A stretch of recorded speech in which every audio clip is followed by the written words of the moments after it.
안녕하세요. 저는 30대 후반의 남자입니다. 제게는 너무나도 비참하고 원통스러운 일이 있습니다. 그동안 누구에게도 말하지 못했고 저 혼자서만 속앓이하면서 끙끙 앓고 있었습니다. 하지만 많은 분들이 보고 계신 이곳에 제 고민을 말씀드리면 조금이나마 제 마음을 털어낼 수 있지 않을까, 혹은 조언을 얻을 수 있지 않을까 하는 마음으로 사연을 보내게 됐습니다. 지금부터 제 인생 모조리 박살나게 만든 이야기 털어놓을게요. 제 부모님은 젊은 나이에 저를 낳으셨습니다. 어머니가 20살이셨고 아버지가 21살 때 저를 낳으셨다고 하더군요. 원래는 그때 당시 밤낮으로 바쁘게 장사를 하고 있던 시기여서 저를 의도적으로 낳으려고 했던 건 아니었다고 합니다. 그렇게 계획도 없이 갑작스럽게 저를 임신하셨고 저를 낳게 되었습니다. 저는 바쁜 부모님을 대신해 어릴 때부터 성인이 될 때까지 할머니 손에서 자랐습니다. 그래서 저는 부모님보다는 사실 할머니를 부모님처럼 모시며 커왔었고, 제게는 누구보다도 부모님 두 분의 사랑이 애틋했습니다. 그나마 어머니는 최대한 시간을 내서 저와 놀아주셨지만 무뚝뚝한 아버지와는 일반적인 가정에 비하면 조금은 더 어색한 사이였죠. 게다가 부모님과 제 나이 차가 많이 나지 않다 보니 학창시절에 어딜 가서 제 나이 듣고 부모님 나이 들으면 다들 놀라워하시곤 했습니다. 그땐 몰랐습니다. 젊은 부모님을 가지고 있다는 게 이런 비극의 시초가 될 줄은 꿈에도 생각하지 못했습니다. 아무쪼록 저는 고등학교를 졸업하자마자 우연치 않게 아는 분의 소개로 배시를 시작하게 됐습니다. 제 직업의 특성상 한 번 배를 타고 바다를 나가면 짧게는 3개월 정도 걸렸고 길게는 반년 이상 바다에 나가고는 했습니다. 그리고 육지로 들어와봤자 보통 짧게는 2주 안팎으로 머물렀고 길게 있어봤자 2달 정도만 쉬다가 다시 바다로 나갔습니다. 이러한 부분들이 조금은 힘들 때도 있었지만 사람은 익숙함이 무섭다더니 계속해서 하다 보니 힘든 것도 잘 모르겠더라고요. 그렇게 남들과는 다른 생활을 극복하면서 지내다 보니 어느새 제가 타는 배 안에서의 직급도 차츰 올라갔고 연봉도 대기업 연봉 부럽지 않게 벌어서 만족하고 있었습니다. 내성적인 성격이었기에 가끔씩 육지로 내려와도 연애할 생각도 크게 나지 않았고 긍정적으로 생각하려다 보니 제 나이대 친구들보다 돈을 훨씬 많이 버니까 그게 마냥 좋았죠. 아무쪼록 월세를 내면서 살 바에는 돈을 꼬박꼬박 모으자고 생각해서 적금을 넣었고 나머지 남는 돈은 부모님께서 사시는데 보태어 쓰시라고 용돈을 보내드렸습니다. 그렇게 시간이 흘러가다 보니 제 나이도 어느덧 20대 중반이 되었습니다. 처음에는 일도 힘들고 생활에 익숙하지 않았던 터라 여자 생각은 전혀 나지 않았는데 일은 눈 감고도 할 정도로 익숙해져 갔고 모아놓은 돈만 많이 쌓여가다 보니 그때부터는 많이 외로워지더라고요. 그래서 저는 친구를 통해 소개팅 좀 시켜달라고 하게 됐습니다. 그렇게 육지로 들어올 때마다 소개팅을 받았죠. 근데 항상 문제가 되는 건 다름 아닌 제 직업이었습니다. 항상 데이트를 즐겁게 하다가도 제가 일하는 방식을 들으면 하나같이 여자들은 기겁을 하더라고요. 이해가 되지 않는 바는 절대 아니죠. 한번 육지로 와봤자 길어야 2달만 머무르다 헤어지고 바다로 나가면 길게는 반년 이상을 보내다 오는데 어찌 보면 기약 없이 이런 만남을 이어가야 하는데 문제가 아닐 수가 없었죠. 심지어 군대는 2년 정도만 기다리면 차라리 끝이 있었지만 저는 제 직업을 포기하지 않는 이상 끝이 나지 않는 거였기에 그렇게 기겁하는 모습을 이해했습니다. 그렇게 저는 매번 소개팅에 실패를 하다 보니 아버지께서 보다 못했는지 갑자기 제게 소개를 받아보겠냐고 하시더라고요. 지인분 딸인데 아주 참하고 마음씨도 예뻐서 연락처를 물어놨다고 하셨습니다. 그래서 저는 넙죽 소개를 받겠다고 말씀드렸고 만나게 되었습니다. 처음 만난 그 여자는 아버지의 말대로 외모도 참했고 성격도 좋았기에 저는 첫눈에 반하고 말았습니다. 그래서 기존에 소개받던 여자들과는 달리 이 여자와는 꼭 연애를 하고 싶다란 생각이 컸었죠. 그래서 무식하고 이상해 보이건 알았지만 제 통장부터 깠습니다. 저는 직업이 남들과는 달라서 제약이 있는 부분도 있지만 나중에 제 가족 다 먹여 살리고 싶어서 이렇게 열심히 일하고 있다고 했습니다. 그러자 그 여성분은 갑자기 웃으시더라고요. 비웃는 게 아니라 첫 만남의 통장을 보여주는 제 모습에 갑자기 너무 귀엽고 웃겨서 웃었다고 했죠. 그 순간 저는 이 여자의 행동을 보고 마음속으로 그린라이트인가? 라는 생각이 들었습니다. 그래서 저는 더 침착하고 조심스럽게 말했습니다. 제가 바다로 나가고 육지에 머무르는 그런 기간들에 대한 얘기부터 시작해서 이것저것 많은 대화들을 나누었습니다. 그리고 제 진심을 알아줬는지 저희는 교제를 시작하게 되었습니다. 남들과는 너무 다른 교제 방식에 미안하기도 했지만 다른 사람에게 참아 보낼 수가 없었습니다. 많이 이기적인 걸 알았기에 제 모든 진심을 다해서 아껴주고 사랑해줬습니다. 그래서 아내와 1년 정도 사귀었을 무렵 저는 아내에게 프러포즈를 하게 됐습니다. 못난 저 때문에 이렇게 제약적인 만남을 해주는 것도 미안한데 고생하는 모습 보고 싶지 않다고 했습니다. 처가댁은 저희 집과 마찬가지로 돈이 많거나 그런 건 아니었습니다. 평범하게 직장 생활을 하고 계신 장인어른과 가정주부로 살아오신 장모님이셨죠. 그리고 제 아내는 공부에는 별 관심이 없었지만 지방 대학을 나와서 중소기업에서 격리로 일을 하고 있었습니다. 근데 회사에서 집까지 왕복 2시간이 넘게 걸리는 거리라 늘 마음이 쓰였습니다. 그래서 저는 그런 아내를 더 편하게 해주고 싶은 마음과 평생을 함께 하고 싶은 마음에 결혼하자고 하게 되었던 거죠. 하지만 예상대로 아내는 쉽사리 수락을 하지 않았습니다. 제가 싫지 않고 만나서 함께 있으면 너무 행복하고 좋은데 바다로 한번 나가면 너무 오랫동안 못 보는 게 어느 정도 걸린다고 하더라고요. 근데 평생 그럴 걸 생각을 하니 생각할 시간이 필요할 것 같다고 했습니다. 그래서 저는 지금처럼 연애를 하면 내가 육지로 나와서도 우리는 약속 시간을 정해서 서로 만나고 또다시 집으로 헤어지고 하는 거 시간이 아깝지 않냐고 했습니다. 함께 같이 살면서 조금이라도 더 오랫동안 계속 붙어 있는 게 좋지 않겠냐고 말했죠. 그리고 제 진심을 담아서 말했습니다. 출퇴근하느라 고생하는 것도 그만했으면 좋겠고 하루라도 빨리 우리를 닮은 아기를 낳아서 더 행복한 가정 만들고 싶다고요. 그러자 아내는 고민 끝에 결국 제 프러포즈를 수락해줬습니다. 그렇게 저희는 서둘러서 양가 어른분들을 모시고 상견례를 마쳤고 다음에 육지로 돌아왔을 때 결혼하기로 날짜까지 정하게 됐죠. 참으로 미안했습니다. 제가 신혼준비를 도와주지 못해서 아내는 제 어머니와 같이 대부분의 결혼식 준비를 함께하게 되었고 그러는 과정에서 친엄마 친딸처럼 친해졌더라고요. 그래서 저는 아내와 상의 끝에 저희 부모님을 모시고 함께 지내기로 했습니다. 아무래도 제가 자리를 비운 사이 혼자 쓸쓸히 지낼 아내를 생각하니 마음이 쓰이더라고요. 그렇게 저희는 결혼식을 하게 되었고 참 감사하게도 저희는 허니문 베이비가 생기게 되었죠. 저는 바다에 나가 있었고 아내의 임신 소식을 듣자마자 너무 신이 나서 같이 일하는 동료들에게 실컷 자랑을 했고 참 많이 행복했습니다. 저는 기대에 부풀어 행복한 가정을 꿈꾸며 열심히 돈 벌자라는 마음으로 즐겁게 뱃생활을 했습니다. 그렇게 시간은 흘렀고 제 아내는 세상 누구보다 예쁜 딸아이를 출산하게 됐죠. 정말 어릴 적부터 꿈꾸던 가정을 만들고 있는 것 같아서 눈물나게 행복했고 제 인생에 아내와 딸만 있으면 그 어떤 일도 다 할 수 있겠다고 생각했습니다. 그리고 앞으로 아이가 생겼는데 분가를 하는 게 좋을지 물었습니다.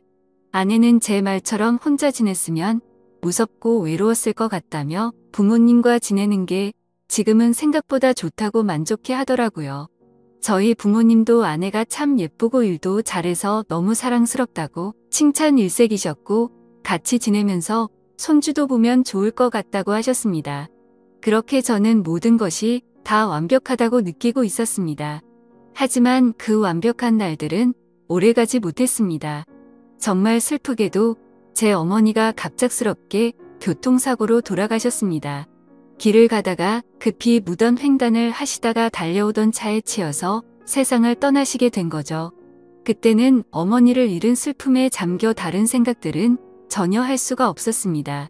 그로 인해서 앞으로 벌어질 비참한 비극은 생각조차 못했습니다. 어머니를 잃은 슬픔에 잠시 일을 쉬었고 저는 다시 저희 가정을 먹여 살리기 위해 다시 배를 타기 시작했습니다. 그래서 그날부터 저희 집에는 제 아버지와 아내 그리고 딸아이만 있었죠. 어머니를 잃게 됐지만 아버지는 생각보다 괜찮으셨고 제 아내는 우울 증세가 올 정도로 많이 슬퍼했습니다. 친엄마처럼 따르고 지냈었기에 정말 많이 힘들어 하더라고요. 그래서 저는 아내가 걱정되어서 시간이 날 때마다 연락을 했고 아내는 걱정 말라며 괜찮게 지낸다며 시아버지 또한 잘 지내고 있다고 하더군요. 그런 모습에 저는 점점 아내의 우울 증세가 나아지고 있구나 하고 안심을 했습니다. 그렇게 제 어머니가 떠나가신 지 1년이란 시간이 지났습니다.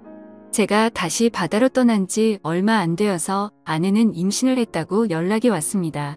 그때도 첫 아이를 가졌을 때처럼 저는 정말 미친 듯이 기뻤습니다. 하늘나라로 가신 어머니가 저희 슬프게 지내지 말라고 선물로 아이를 보내줬다고 생각했습니다. 그날은 어머니 생각이 더 많이 나서 눈물로 밤을 지새웠던 것 같아요. 시간이 또 빠르게 흘러갔고 제 아내는 둘째로 사내 아이를 출산하게 됐습니다. 저는 제 어깨가 더 무거워졌지만 행복했습니다. 사랑하는 아내와 제 2명의 자식들을 위해선 못할 게 없었으니깐요. 이 세 사람을 제 인생의 축복이라고 생각하고 사명감을 갖고 더욱 열심히 살았습니다. 그런데 뭔가 이상한 점이 분명히 있었습니다.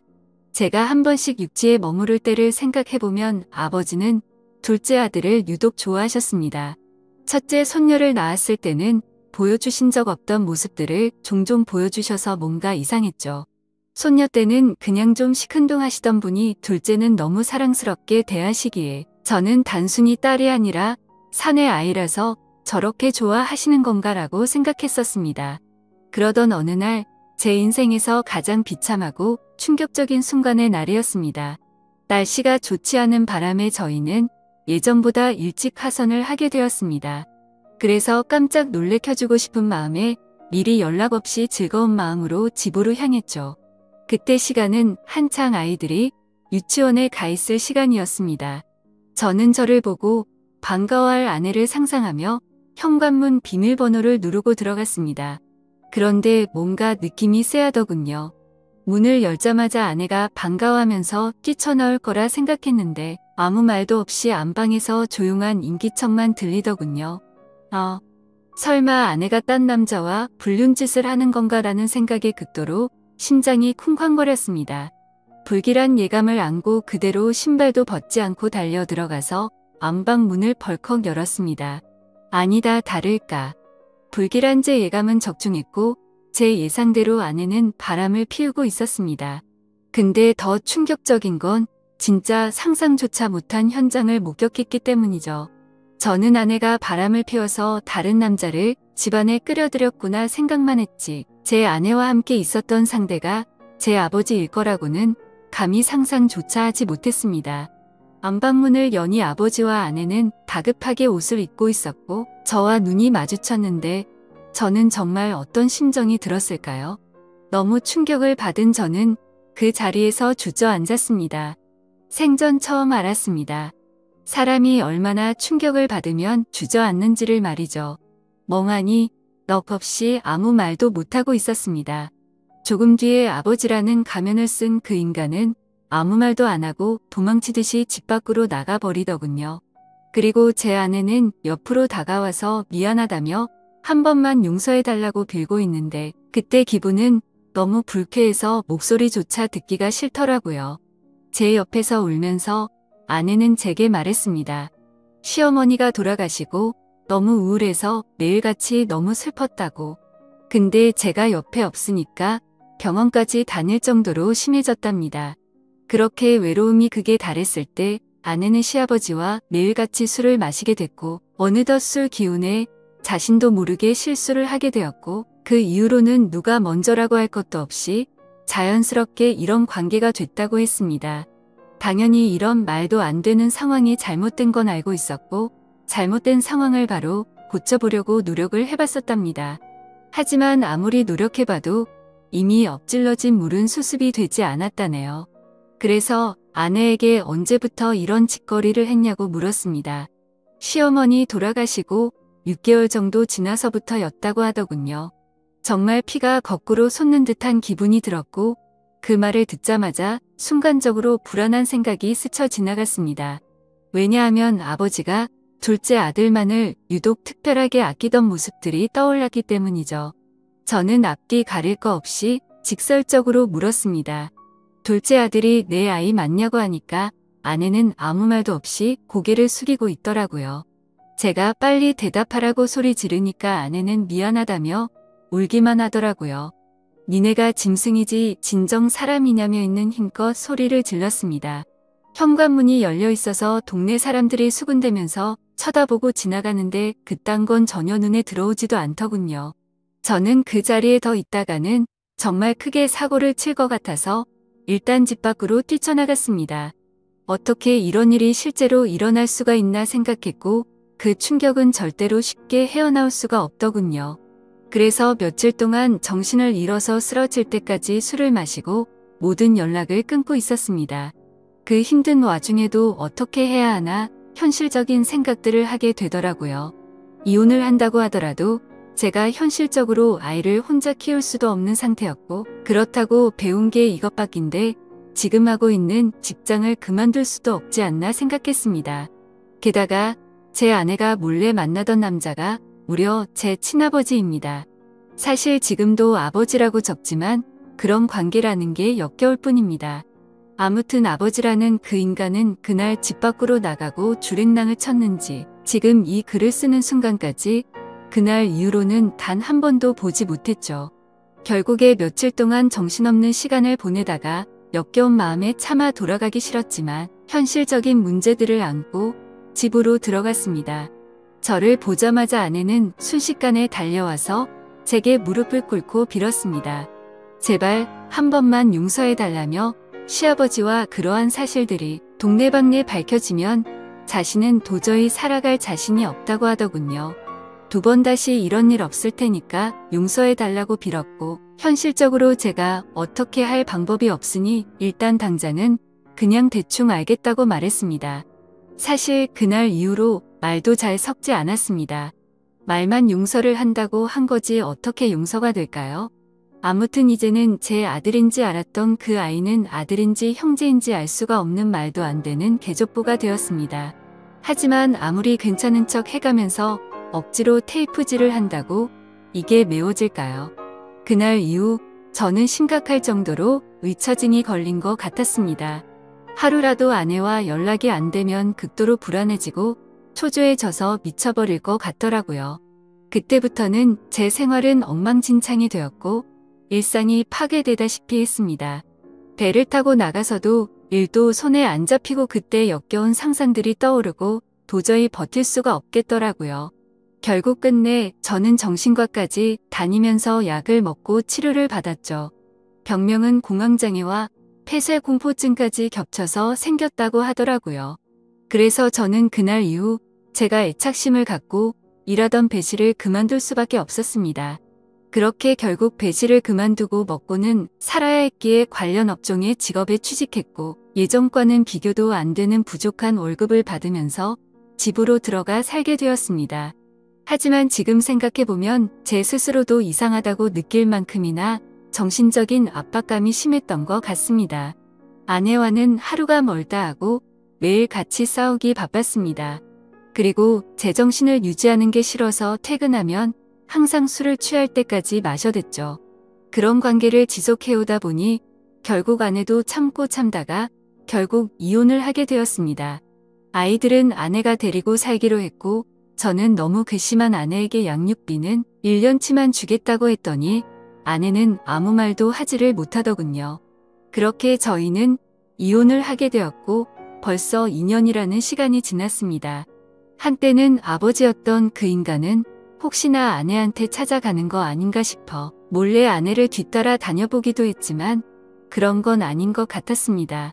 이제는 그 인간이 죽었다고 하더라도 전혀 슬플 것 같지도 않고 요즘에는 알고 보니 제 아내였던 사람은 아이들 키우느라 일을 하는데 형편이 너무 어려워서 말이 아니라고 하더군요. 지금은 시간이 지나가다 보니 조금은 신경은 쓰이기도 하고 이렇게 제가 행복하게 생각했던 가정이 무참히 끝나버리는 게 맞나 싶기도 합니다. 근데 그런 생각이 들면서도 제 아버지란 인간과 함께 있었던 아내를 죽을 때까지 잊을 수가 없을 텐데 섣불리 판단하는 게 절대로 안 되네요. 여러분들이라면 어떻게 하실 것 같나요? 저보다 인생 경험도 많으시고 훌륭한 분들이 많으실 것 같아서 여쭤보고 싶습니다. 댓글로 생각을 남겨주시면 제가 어떻게 결정할지 큰 도움이 될 것 같습니다. 감사합니다.